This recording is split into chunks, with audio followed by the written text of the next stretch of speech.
Hello everyone, welcome to a online solution. मैं हूं अशफाक। कैसे आप लोग? तो आज आपके लिए यहां पर हिस्ट्री का कुछ इंपॉर्टेंट्स और सब्जेक्टिव क्वेश्चन आपके लिए लाया हूं, जो कि बहुत काफ़ी इंपॉर्टेंट है। ठीक है, तो इसको शुरू से लेकर आखिर तक देखिए। मुझे उम्मीद है कि ये सब आपको बहुत सा पता होगा क्वेश्चन। इनमें से कितना क्वेश्चन आपको याद होगा, नीचे मुझे कमेंट करके जरूर बताएंगे। ठीक है, तो सवाल है 1848 की फ्रांसीसी क्रांति के क्या कारण थे? 1848 की फ्रांसीसी क्रांति के क्या कारण थे?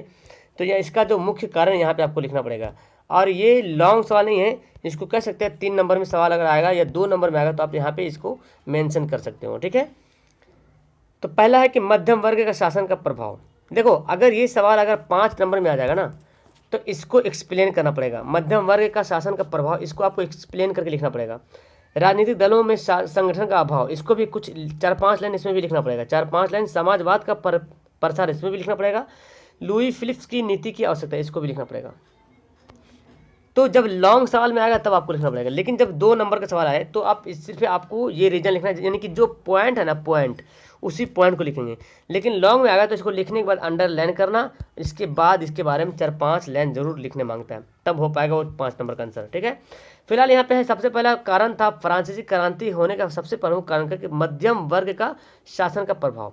मध्यम वर्ग का शासन का प्रभाव। दूसरा था कि राजनीतिक दलों में संगठन का अभाव। राजनीतिक दलों में संगठन नहीं था, जिसके कारण फ्रांसीसी क्रांति हुई है। तीसरा है समाजवाद का प्रसार। समाजवाद का प्रसार हुआ, लोगों में समाजवाद की भावना जगी, है ना, एक दूसरे में प्रेम मोहब्बत हुआ, पैदा हुआ, हेल्प करने का पैदा हुआ, शक्ति हुआ। तो समाजवाद वही हुआ जो हम आपसी में आपस में समाज को मेल जुल कर सही से रह सके, उसको बोलते समाजवाद। तो समाजवाद का प्रसार हुआ, तो ये भी हमारा फ्रांसीसी क्रांति का एक प्रमुख कारण हुआ। लुई फिलिप्स की नीति की असफलता। लुई फिलिप्स था जिसने जो नीति जो लागू की थी, वो नीति उसकी क्या हो गई, असफल हो गया, फेल हो गया। ये भी कारण बना। कारण का सबसे प्रमुख कारण लुई फिलिप्स की नीति और जनता में उसके प्रति असंतोष था। तो सबसे बड़ा कारण ये है कि लुई फिलिप्स ने जो नीति बनाई थी, वो नीति क्या हो गया था, असफल हो गया था। और जनता उसके प्रति क्या होगा, असंतोष था, मतलब राजी नहीं था, उसके काम से जो है संतोष नहीं था, असंतोष था।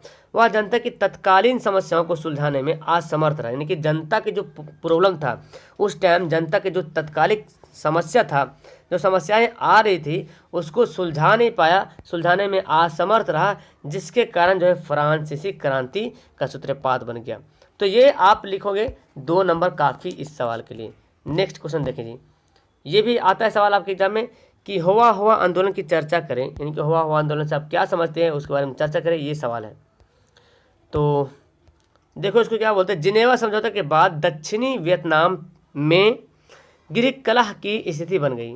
ठीक है, जिनेवा जब समझौता हुआ तो उसके बाद जो है दक्षिणी वियतनाम में गृह कलह की स्थिति बन गई। उसमें एक धार्मिक वर्ग हुआ द्वारा चलाए जा रहे थे।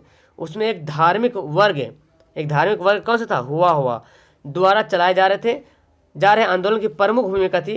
हुआ आंदोलन के काफ़ी आक्रमण हो जाने पर क्रूरतापूर्वक इसे दबा दिया। यानी कि हुआ एक आंदोलन का नाम था, जो जिनेवा में समझौता के बाद ये आंदोलन जो है उभर कर सामने आया। और इसमें जो एक धार्मिक वर्ग, जो धर्म वाले जो लोग थे, जो धार्मिक से वर्ग रिलेटेड रहते थे, धार्मिक वर्ग के लोग जो है हुआ नाम का एक आंदोलन चलाया था, और बहुत इसकी मुख्य भूमिका भी रही है। हुआ आंदोलन के काफ़ी आक्रमण हो जाने पर, जब ज़्यादा आक्रमण हो गया तो क्रूरतापूर्वक इसे दबा दिया गया। ठीक है, यानी कि शासन के द्वारा क्रूरतापूर्वक जो है हुआ आंदोलन को क्या किया गया, दबा दिया। ऐसे भी देखते हैं, जब हक की ओर लड़ाई करते तो फिर सरकार उसको दबाने की कोशिश करती। यही कारण यहाँ पे यही दिख रहा। ठीक है, कि हुआ आंदोलन जब ज़्यादा हो गया, काफ़ी आक्रमण हो गया, तो सरकार उसे क्या किया, क्रूरतापूर्वक अपने बल के हिसाब से उसे दबा दिया। नेक्स्ट सवाल ये देखो, ये सवाल 2 टाइप का आपको मिलेगा। फैक्ट्री प्रणाली के विकास के लिए उत्तरदायी किन्हीं 2 कारणों का उल्लेख करें, या तो फैक्ट्री प्रणाली के विकास के किन्हीं 2 कारणों का। तो 2 कारण आपको लिखना है। देखो यहाँ पे, औद्योगिकीकरण के कारण फैक्ट्री प्रणाली का विकास हुआ। पहला कारण, औद्योगिकीकरण के कारण फैक्ट्री प्रणाली का विकास हुआ। ये क्या है, पहला कारण है। समझ में आ रहा ना, यानी कि फैक्ट्री प्रणाली के विकास के 2 कारण बताना है। तो सबसे पहला कारण यह है कि औद्योगिकीकरण के कारण जो फैक्ट्री प्रणाली का क्या हुआ, विकास हुआ। दूसरा बात है कि फैक्ट्री प्रणाली ने उद्योग एवं व्यापार के नए नए केंद्रों को जन्म दिया। ये भी एक कारण है। तो ये दोनों आपको लिखना पड़ेगा। एक छोटा छोटा सवाल मैं आपको बता रहा हूँ फिलहाल यहाँ पे, ठीक है। नेक्स्ट सवाल देखो, छापा खाना यूरोप में कैसे पहुंचा। बहुत अच्छा सवाल है कि छापा खाना यूरोप में कैसे पहुंचा। छापा खाना तो जानते हैं गुटेनबर्ग ने इसका आविष्कार किया था। तो भारत में छापा खाना के विकास के पहले, भारत में छापा खाना के विकास के पहले हाथ से लिखकर पांडुलिपियों को तैयार करने की पुरानी एवं समृद्ध परंपरा थी।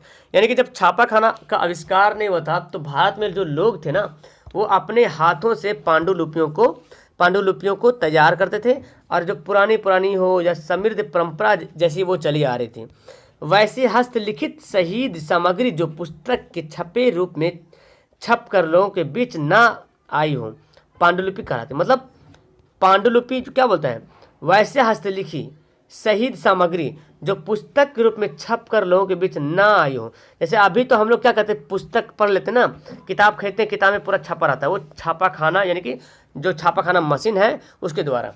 लेकिन पहले जो है जो कुछ लिख करके आया करता था तो किताब नहीं हुआ करता था, या तो कोई कागज हुआ कपड़ा हुआ करता था, और कपड़ा में उसको लिख दिया करता था। कुछ आपको लिख कैसे, जैसे किसी को संदेश भेजना होता था ना, तो वो किताब नहीं लिखता था या लेटर नहीं लिखता, क्योंकि लिखने का वहाँ पे टाइमिंग नहीं था।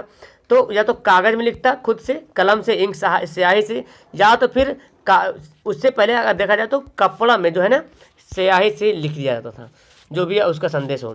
तो बोला कि हस्तलिखित शहीद सामग्री जो पुस्तक रूप में छप कर लोगों के बीच ना आई हो उसको बोलते हैं पांडुलिपि। समझा कि पांडुलिपि का मतलब वो जो हाथ से लिखने वाला जो लिपि हाथ से लिखा जाता है उस लिपि को पांडुलिपि कहते हैं। इसको ऐसे भी बोल सकते हैं। भारत में संस्कृति, अरबी एवं फारसी साहित्य की अनेक तस्वीर युक्त सुलेखन कला से परिपूर्ण साहित्यों की रचना होती रहती है ना। इन्हें मजबूती प्रदान करने के लिए जलीद भी किया जाता है। फिर भी पांडुलिपियाँ काफ़ी नाजुक और महंगी होती थी। पांडुलिपियों की लिखावट क्या बोला, कठिन हो। तो बोल रहा है यहाँ पे कि इन्हें मजबूती प्रदान करने के लिए जलीद भी किया जाता था। पता नहीं क्या लिखा हुआ है। फिर भी पांडुलिपि काफ़ी नाजुक और महंगी होती थी। पांडुलिपियों की लिखावट कठिन होने एवं प्रचुरता से उपलब्ध नहीं होने के कारण यह आम जनता की पहुंच के बाहर थी। मतलब पांडुलिपि जो है सरल तो था, थोड़ा सा कठिन तो बनाने में था, लेकिन महंगा भी था, है ना, क्योंकि उसे हाथ से लिखना पड़ता था। लेकिन जब छापा खाना आ गया तो फिर ये पांडुलिपि की आवश्यकता जो है खत्म होते गई। और लास्ट सवाल पढ़ लीजिए।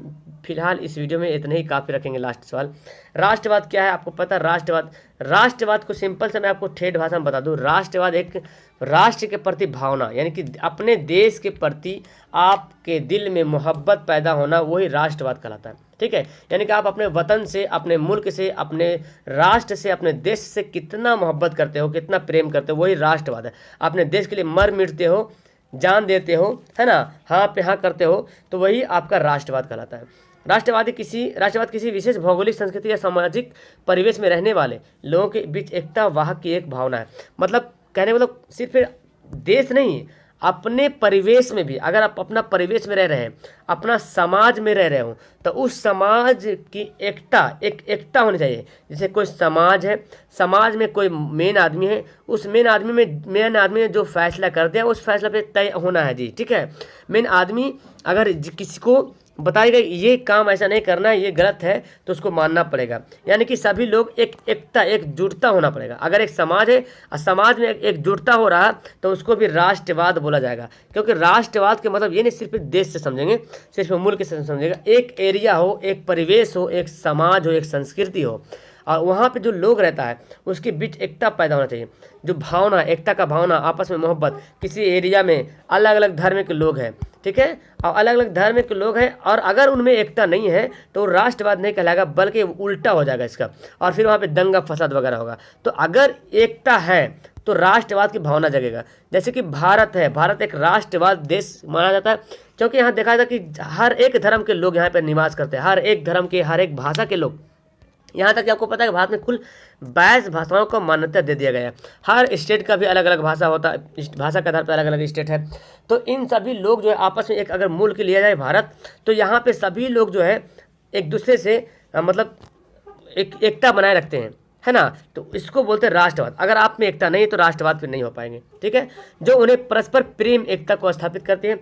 यह भावना आधुनिक विश्व में राजनीतिक पुनर्जागरण का परिणाम है ना। आधुनिक विश्व में राजनीतिक पुनर्जागरण का परिणाम, यानी कि आधुनिक विश्व में अभी अभी मतलब वर्तमान में ये राजनीतिक पुनर्जागरण का परिणाम के कारण ऐसा हुआ है, ठीक है। और बहुत जरूरी राष्ट्रवाद हर किसी को अपने अपने राष्ट्र के प्रति या अपने समाज के प्रति, अपने परिवेश के प्रति हर किसी को राष्ट्रवाद की भावना जागना चाहिए। हर किसी में राष्ट्रवाद की भावना जागनी चाहिए, है ना। चाहे वो आपका गांव हो, चाहे वो आपका शहर हो, चाहे वो आपका राज्य हो, चाहे वो आपका स्टेट हो, चाहे वो आपका देश हो, तो हर किसी में ये भावना जागनी चाहिए।